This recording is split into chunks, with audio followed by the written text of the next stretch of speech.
हम अज्यूम करेंगे कि सारी कंडीशंस फुलफिल्ड है। हम कब कहेंगे फुलफिल्ड नहीं है? जब वो स्पेसिफिकली रेफर कर देगा, स्पेसिफिकली रेफर करेगा, उसने ऐसा कुछ नहीं कहा तो हम कह देंगे ठीक है सारी कंडीशन फुलफिल है। जी again C is lower of ठीक किसका लोअर लेंगे? अमाउंट कितनी पे की किससे कंपेयर करें? 96500 कितना आ रहा है?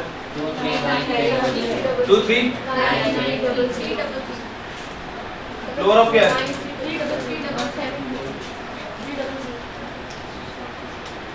अब बताएं लोअर क्या है? प्लीज बातें ना करें आपस में, नोट से पूछो।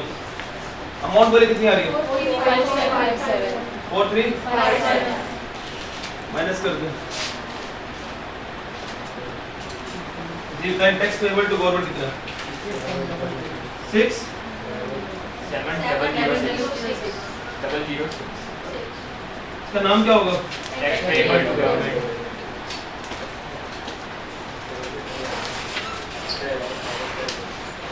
क्या वो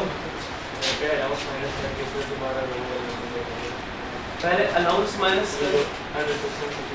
हाँ माइनस करें फिर लेंगे वो टैक्स में फिर जैसे ऊपर माइनस किया था ना, हाँ उसी तरह पहले क्या ऊपर क्या माइनस किया हमने? जैसे 3500 माइनस किया था हाँ टैक्सेबल इनकम में। हाँ तो आया मांगने पहले 61 में निकाला 312 वो माइनस करें फिर हमारे पास कोई टैक्स डेबिट किया है ना, तो ये अन्य सेक्शन में वो अप्लाई करेंगे।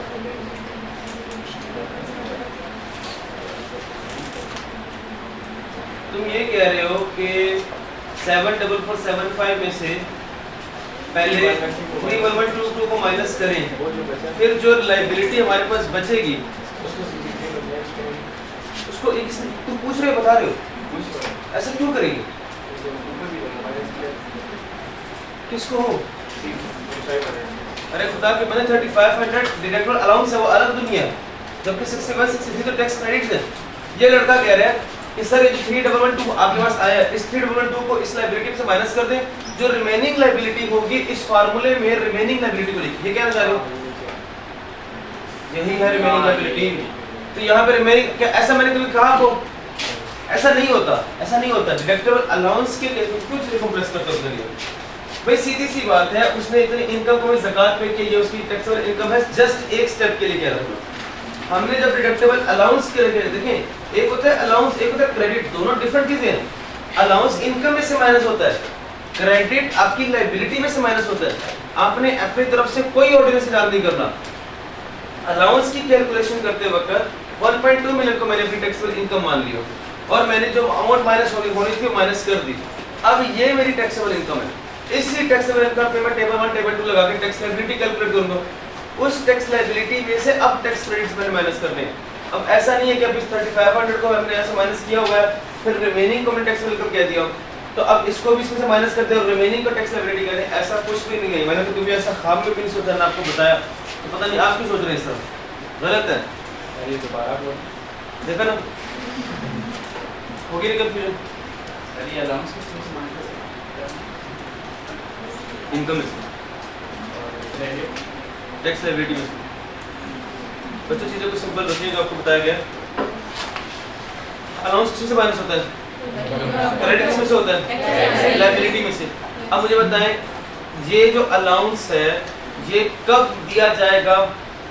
जो एजुकेशनल एक्सपेंस वाला अलाउंस है ये कब दिया जाएगा? अगर टैक्सेबल इनकम 1.5 मिलियन से कम होगी तो इस केस के लिए मैंने 1.2 मिलियन को क्या करें, मेरी क्या है टैक्सेबल इनकम, और मैंने उसमें से जितना अलाउंस माइनस होना बनता था माइनस कर दिया, यानी 5% ऑफ द अमाउंट पे 60,000 multiply by number of children या फिर 25% ऑफ द टैक्सेबल इनकम जो कितनी है 1.2 मिलियन, 3,500 को माइनस करके बाकी रिमेनिंग मेरी एक्चुअल टैक्सेबल इनकम है, उस पे मैंने tax liability actual tax liability calculate कर ली।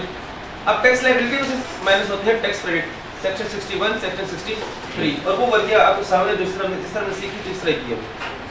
सर ये एजुकेशन अलाउंस सारे हेड्स में से माइनस कर सकते हैं? जी बिल्कुल, आप देखें मतलब अगर इंडिविजुअल हेड्स की अगर हम कैलकुलेशन करें तो उनमें से भी कर सकते हैं। तो हमारे पास यहाँ पे तो टोटल इनकम दे रहा है, उसने हेड्स नहीं मेंशन किया, अगर इनकम फ्रॉम सैलरी से होता है उसमें भी मैनेज कर सकते हैं। कर से अभी रुकें, वापस आए वापस आए। कमाल के नहीं कर रहा है।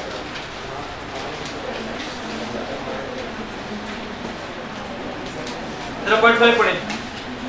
The allowance shall not be considered को काट दें। तो पॉइंट 5 में लिखा है नॉट बी कंसीडर्ड को काटे और लिखे बी इग्नोर्ड, वर्ड ऐड करें be ignored. The allowance shall be ignored, the allowance shall be ignored for calculating tax deduction के बाद लिखे by the employer, for calculating tax deduction के बाद लिखे by the employer under the head salary.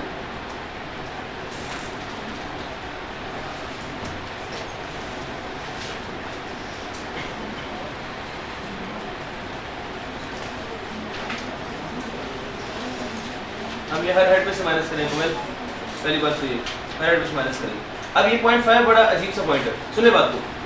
क्या मैंने आपको बताया था विद होल्डिंग टैक्स का concept, with holding agent, with holding tax statement? क्या होता है विद होल्डिंग टैक्स का कॉन्सेप्ट? बाद औकात एम्प्लॉयर ही एम्प्लॉय की सैलरी पर टैक्स डिडक्ट करके रिमेनिंग सैलरी पे कर देता है एम्प्लॉय को, और डिडक्टेड टैक्स वाली अमाउंट है गवर्नमेंट को जमा कराता है।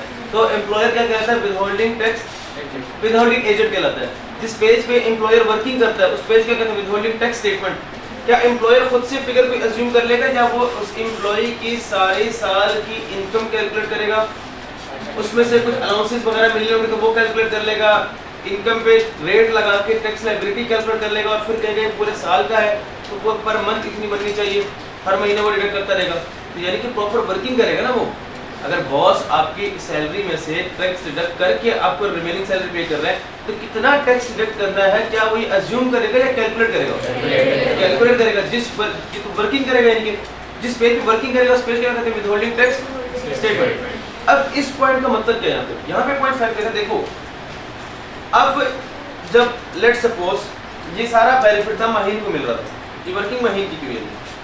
अब महीन का जो बॉस था ना उसने कहा कि महीन तुम्हारी इनकम पे जितना भी टैक्स बनेगा वो मैं पे करूंगा, सॉरी मैं तुम्हारी इनकम में से डिडक्ट करके तुम्हारी सैलरी पे जो टैक्स बनता है वो सैलरी वाला टैक्स डिडक्ट करके रिमेनिंग सैलरी में पे करूंगा।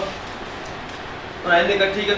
अब जब वो वर्किंग कर रहा था उसका बॉस, तो उसके बॉस ने क्या किया कि इनकम फ्रॉम सैलरी में से डिडक्टेबल अलाउंस जो था चिल्ड्रन वाला ये माइनस नहीं किया, ये माइनस नहीं किया।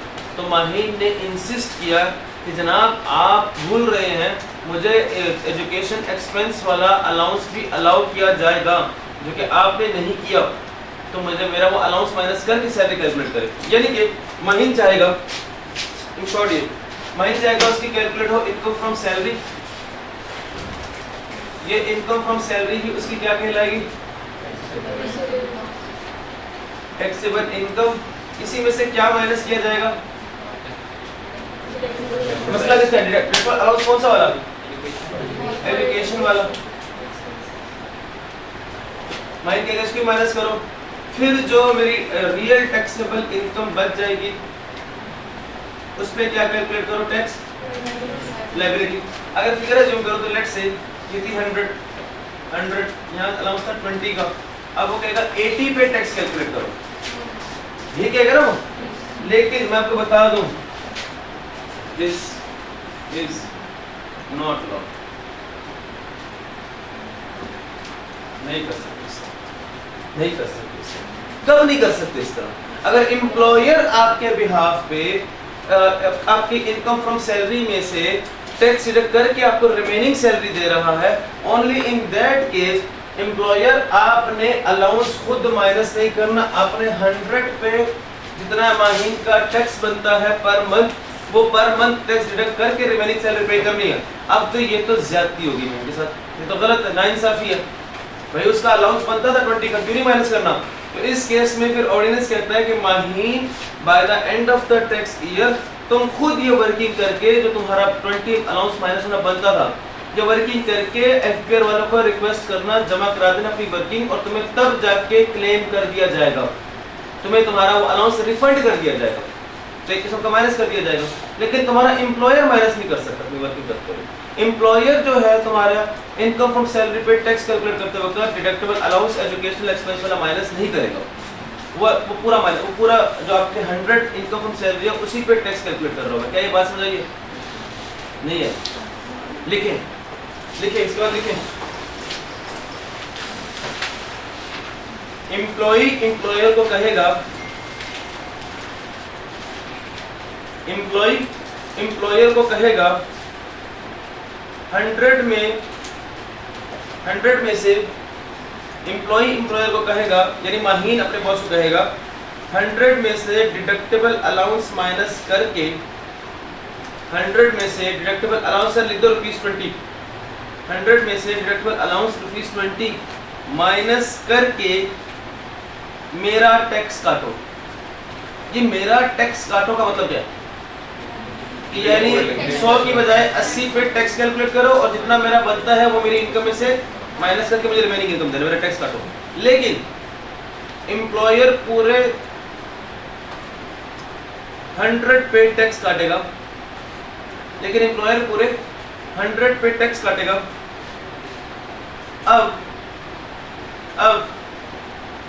अब एम्प्लॉई साल के एंड पर,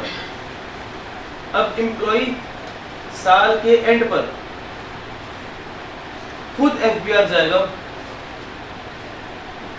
अब एम्प्लॉई साल के एंड पर खुद एफबीआर जाएगा और खुद एफबीआर जाएगा और डिडक्टेबल अलाउंस माइनस करके, D.A और डिडक्टेबल अलाउंस माइनस करके कम इनकम पर कम टैक्स कैलकुलेट करवाएगा, कम इनकम पर कम टैक्स कैलकुलेट करवाएगा।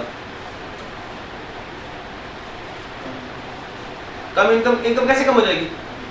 100 में से कितना माइनस हो जाएगा? 20। अब 80 पे टैक्स अप्लाई करवाएगा और बाकी का रिफंड ले लेगा,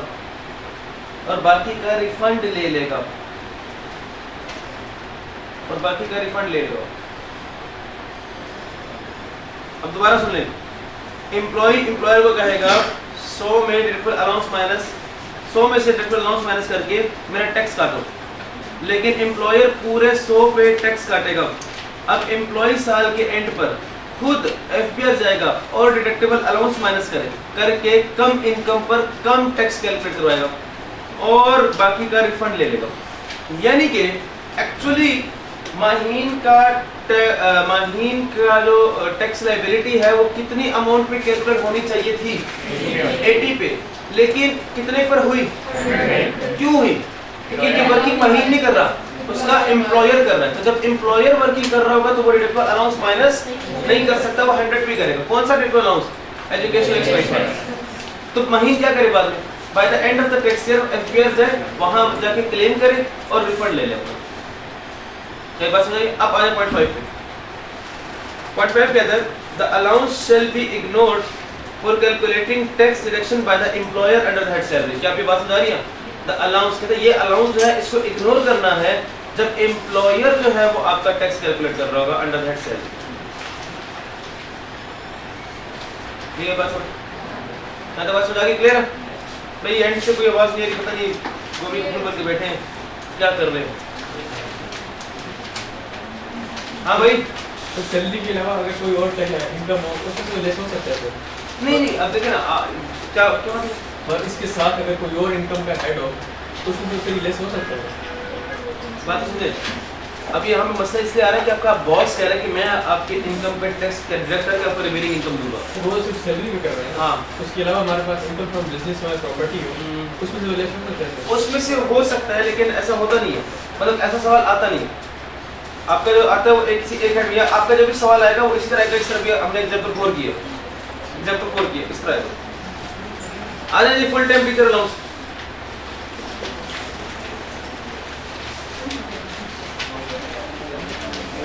नेक्स्ट पेज पे है हेडिंग टुडे। 3-4 हेडिंग छोड़ने के बाद आएगा full time teacher allowance.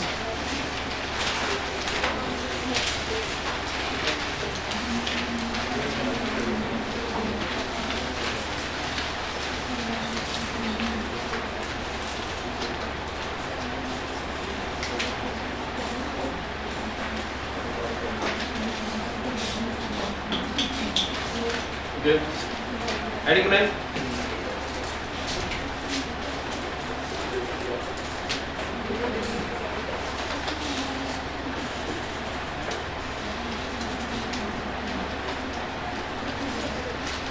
Please बातें नहीं प्लीज।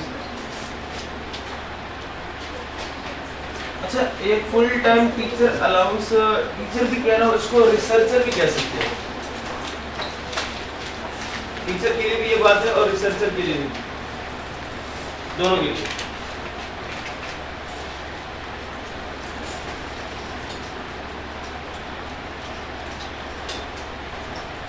एक बंदा है, ऐसा हो सकता है एक बंदा जो फुल टाइम टीचिंग कर रहा हो या जो रिसर्च का काम कर रहा हो। आप समझते हैं रिसर्च का काम, आपके जो एमफिल या पीएचडी के स्टूडेंट्स हैं अक्सर ये रिसर्च वर्क करते हैं। तो बार कोई रिसर्च वर्क कर रहा है या कोई फुल टाइम टीचर है, एंड दो किस्म के इदारे हैं, दो किस्म के इदारे हैं। एक तो गवर्नमेंट इदारे जिसे कहते हैं गवर्नमेंट रिसर्च इंस्टीट्यूशन, क्या कहते हैं, गवर्नमेंट रिसर्च इंस्टीट्यूशन। तो ये तो आपको पता चल रहा है कि गवर्नमेंट है, तो इनको अब मैं बताना चाह रहा हूँ किन किन को ये बेनिफिट मिलेगा, कितना बेनिफिट है नहीं पता, किन किन को ये बेनिफिट मिलेगा। तो अगर कोई बंदा टीचर है या रिसर्चर है, चले अगर कोई बंदा रिसर्चर है और वो किस इदारे में है, गवर्नमेंट रिसर्च इंस्टीट्यूशन में है, तो उसको बेनिफिट मिलेगा। क्या बेनिफिट है अभी नहीं पता। दूसरा सुनिए, गवर्नमेंट रिसर्च इंस्टीट्यूट नहीं है, कोई नॉन प्रॉफिट एजुकेशन इदारे में टीचिंग कर रहा है, जैसे कि कोई आपने एनजीओ ने या किसी चैरिटीज में कोई स्कूल खोला, उसमें टीचिंग कर रहा है कोई बंदा फुल टाइम, कोई नॉन प्रॉफिट एजुकेशन इदारा है या फिर नॉन प्रॉफिट रिसर्च इंस्टीट्यूशन है।